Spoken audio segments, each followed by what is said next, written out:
வணக்கம். திரையரங்கம். Viswanath and sons.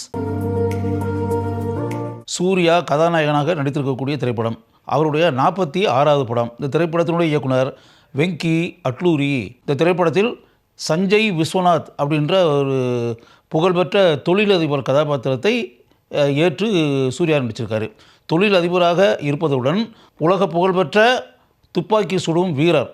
ஒலிம்பிக்கில் இவர் பிஸ்டலை பயன்படுத்தி தன்னுடைய திறமையை வெளிப்படுத்தி அதற்காக தங்க மெடலை இந்தியாவிற்காக வாங்கி கொடுத்தவர்.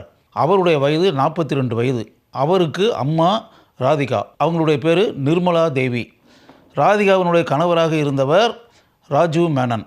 விஜய் விஸ்வநாத் அப்படின்ற கதாபாத்திரத்தில் அவர் வர்றார். அவர் இப்போ இறந்துட்டார். ஆனால் அவர் உயிருடன் இருந்த காலத்தில் ராதிகா இல்லாமல் அவருக்கு இன்னொரு மனைவியும் இருந்திருக்கிறார். அந்த மனைவியின் பெயர் அஞ்சலி. அவங்களுக்கு ஒரு மக இருக்காங்க. அந்த அஞ்சலி என்ற கதாபாத்திரத்தில் நடிச்சிருக்கவங்க ரவீனா டேண்டன். தன்னுடைய தந்தை தன் தாய் இல்லாமல் இன்னொரு பெண்ணையும் திருமணம் செஞ்சு அப்படின்ற ஒரு காரியம் நடந்துக்கிறதுனால இளம் வயதிலேயே திருமணம் அப்படின்ற ஒரு விஷயத்தில் சஞ்சய் விஸ்வநாத் கதாபாத்திரத்தில் வரக்கூடிய சூர்யாவுக்கு வெறுப்பு. அதனால் 42 வயது ஆகியும் இன்னும் திருமணமே செஞ்சுக்கிறாமல் இருக்கிறாரு. திருமணத்தின் மேலே கொஞ்சம் கூட விருப்பமே இல்லாமல் இருக்கார். அதனால் அவருடைய தாயான ராதிகாவுக்கு மிகப்பெரிய கவலை. இப்படிப்பட்ட நிலையில் சான் ஃப்ரான்சிஸ்கோவில் ஒரு மாணவி படிச்சுக்கிட்டு இருக்கா. அந்த மாணவியினுடைய பேர் மேடி. அவளுடைய முழு பெயர் மதன காமேஸ்வரி ஜோதிலிங்கம். எல்லாரும் மேடின்னு சொல்லி செல்லமாக கூப்பிடுவாங்க. செயற்கை முறையில் குழந்தையை உண்டாக்கி கொள்வது அப்படின்றது இல்லையா, சரோகேசி. அந்த திட்டத்தின்படி அந்த இளம்பெண்ணின் மூலமாக சூர்யாவுக்கு ஒரு குழந்தை கிடைக்கிறது. அதன் மூலம் திருமணமே செய்து கொள்ளாமல் ஒரு குழந்தையின் தந்தையாக சஞ்சய் விஸ்வநாத் கதாபாத்திரத்தில் வரக்கூடிய சூர்யா ஆகிறார். அந்த குழந்தைக்கு அபய் என்று பெயர் வைக்கப்படுகிறது. ஒரு குறிப்பிட்ட சூழலில் அந்த குழந்தைக்கு எலும்பு சம்பந்தமான ஒரு பிரச்சனை வருது. அப்படி வரும்போது அந்த தாயான மேடியை அமெரிக்காவிலிருந்து இங்கு வர வைக்கிறார்கள். அந்த கதாபாத்திரத்தில் நடித்திருப்பவர்தான் மமிதா பைஜு. அந்த மேடி என்ற கதாபாத்திரம் சூர்யாவினுடைய பல மிகச்சிறந்த குணங்களால் ஈர்க்கப்பட்டு அந்த பெண்ணுக்கு சூர்யா மீது காதல் வருகிறது. தன்னுடைய காதலை அவள் வெளிப்படுத்த சூர்யா மறுத்து விடுகிறார் அந்த காதலை ஏற்றுக்கொள்வதற்கு. காரணம் வயது வித்தியாசம். சூர்யாவினுடைய வயது 42, அந்த இளம்பெண்ணின் வயது 22.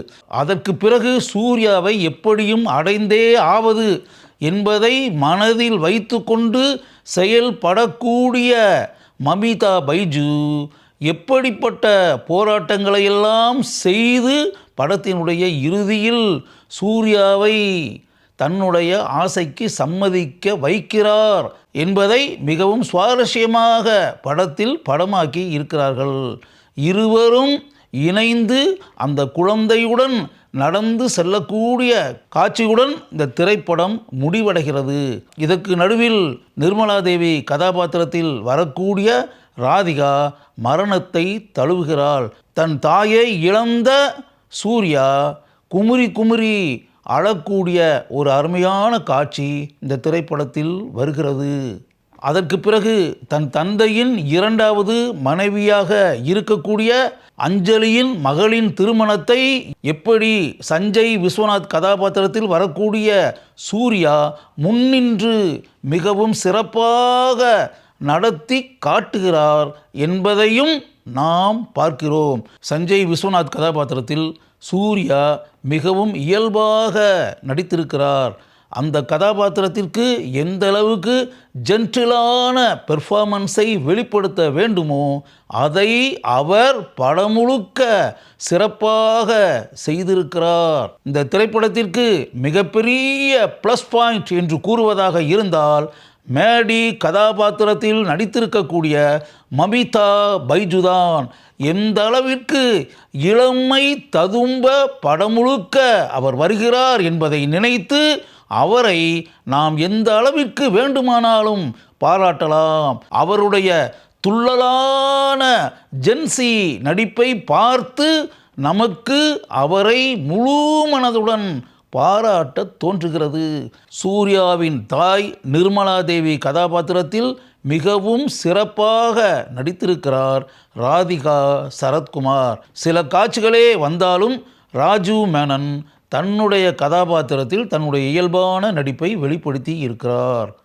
அஞ்சலி கதாபாத்திரத்தில் ரவீனா டாண்டன் மிகவும் பொருத்தமாக இருந்து தன்னுடைய நடிப்பை நன்கு வெளிப்படுத்தி இருக்கிறார்.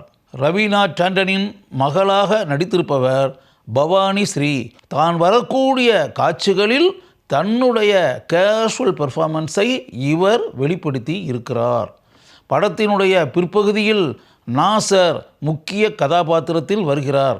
அந்த காட்சிகளில் அவருடைய அனுபவ நடிப்பை நம்மால் பார்க்க முடிகிறது. சுனில் ரெட்டி அட்வொகேட் ராமலிங்கம் என்ற ராமு கதாபாத்திரத்தில் படம் முழுக்க வருகிறார். இவருடைய கேஷுவலான நடிப்பை படம் முழுக்க நாம் பார்க்கிறோம். இவருடைய மனைவியாக டாக்டர் கதாபாத்திரத்தில் நடித்திருப்பவர் ஐஸ்வர்யா டட்டா. 2 காட்சிகளில் காளி வெங்கட் நடித்திருக்கிறார். சில காட்சிகளில் மட்டுமே வருகிறார் ஜார்ஜ் மரியான். எனினும் தன்னுடைய இண்டிவிஜுவாலிட்டி பெர்ஃபார்மன்ஸ் என்று கூறக்கூடிய தனித்துவ நடிப்பை நன்கு வெளிப்படுத்தி நம்முடைய மனங்களில் ஆழமான இடத்தை இவர் பிடிக்கிறார். சில காட்சிகளில் சுதா வருகிறார். தீபா சங்கர் தான் வரக்கூடிய காட்சிகளில் தன்னுடைய இயல்பான நடிப்பை வெளிப்படுத்தி இருக்கிறார். ஒரே ஒரு காட்சியில் மேத்யூ வர்கீஸ் வருகிறார். அவருடைய சிறந்த நடிப்பை அந்த ஒரு காட்சியில் நம்மால் பார்த்து ரசிக்க முடிகிறது. இந்த திரைப்படத்தின் கதையை எழுதியிருப்பவர் இந்த திரைப்படத்தினுடைய இயக்குனரான வெங்கி அட்லூரி. கலகலப்பான ஒரு குடும்ப கதையை இந்த திரைப்படத்திற்காக எழுதியதற்காக அவரை நான் முழு மனதுடன் பாராட்டுகிறேன்.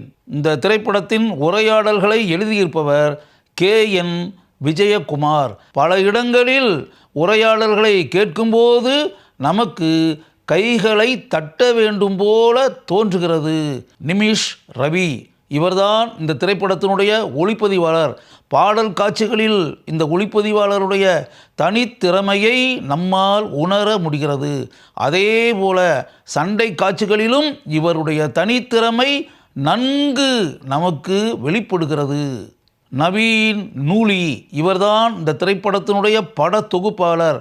பிஸியான இந்த பட தொகுப்பாளர் தன்னுடைய எடிட்டிங் திறமையை படம் முழுக்க வெளிப்படுத்தி நம்மை பாராட்ட வைக்கிறார். இந்த திரைப்படத்தினுடைய இசையமைப்பாளர் GV பிரகாஷ். படம் முழுக்க இவருடைய இசை ஆட்சி இருக்கிறது. பாடல்களுக்கு மிகவும் அருமையாக GV பிரகாஷ் இசையமைத்திருக்கிறார். இந்த திரைப்படத்தினுடைய பின்னணி இசை பாராட்டக்கூடிய அளவிற்கு இருக்கிறது. இந்த திரைப்படத்தினுடைய கலை இயக்குனர் பங்க்லான் இவருடைய பங்களிப்பு மிகவும் சிறப்பாக இருக்கிறது. இந்த திரைப்படத்தினுடைய ஸ்டண்ட் காட்சிகளை அமைத்திருப்பவர் V வெங்கட். இந்த படத்தில் வரக்கூடிய 2 சண்டை காட்சிகளும் அபாரம் என்று கூறக்கூடிய அளவிற்கு இருக்கிறது. சூர்யா கலந்து கொள்ளக்கூடிய அந்த 2 சண்டை காட்சிகளையும் மிகவும் சிறப்பாக அமைத்திருக்கிறார் இந்த ஸ்டண்ட் இயக்குனர். சேகர் விஜய் பின்னி இவர்கள் இருவரும் இந்த திரைப்படத்தினுடைய நடன காட்சிகளை அமைத்திருக்கிறார்கள். அந்த நடன காட்சிகள் A1 என்று கூறக்கூடிய அளவிற்கு இருக்கிறது. சிறிது கூட போரடிக்காத அளவிற்கு இளமை தவழக்கூடிய ஒரு காதல் கதையாகவும் ஒரு குடும்ப கதையாகவும் இந்த திரைப்படத்தை இயக்கி இருக்கிறார் வெங்கி அட்லூரி. அவருடைய திறமையை பார்த்து நமக்கு வியப்பு உண்டாகிறது. ஒரு சிறந்த திரைப்படத்தை இயக்கி இருக்கிறார் என்பதற்காக அவரை முழு மனதுடன் நான் பாராட்டுகிறேன். சூர்யா மமிதா பைஜு இணைந்து நடித்திருக்கக்கூடிய கலகலப்பான இளமை தவழக்கூடிய ஒரு திரைப்படத்தை பார்க்க வேண்டும் என்று நினைக்கிறீர்களா? விஸ்வநாத் அண்ட் சன்ஸ் என்ற திரைப்படத்தை கட்டாயம் ஒரு முறை பாருங்கள். உங்களுக்கு அந்த திரைப்படம் நிச்சயம் பிடிக்கும்.